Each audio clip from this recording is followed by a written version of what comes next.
masu yin begen sayyidul umma, babban bukata hata ku da dohimma, saboda kalmar sahaba wa ilahinmu. mai yanka lissuwa a begen rasulillah, ga wanda ke yin ya bana habibullah, shi da sayyadi ya zarce kowa, domin kwashi ne mai ceta na Allah umma.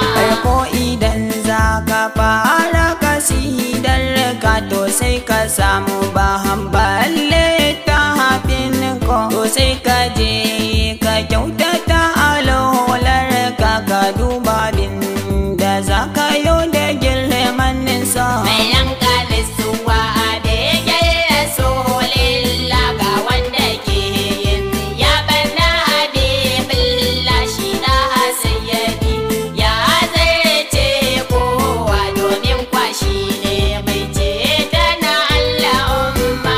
Za ka rubuta karkaje cikin mai tahane, ka je ka canje ba inda babu mai tahane, ko da daddare ko da rana ne, domin kwa Allah yana san mai sanisa. mai yanka lissuwa a begen rasulillah, ga wanda ke yin ya bana habibullah, shi da sayyadi ya zarce kowa, domin kwashi ne mai ceta na Allah umma. Ka girmama abin da za ka yi domin sasi, ka kwatanta zibin da Allah ya yi masa, ba wanda ya sana Allah sai manzansa, sanin da sai wani Allah rahaba. mai yanka lissuwa a begen rasulillah, ga wanda ke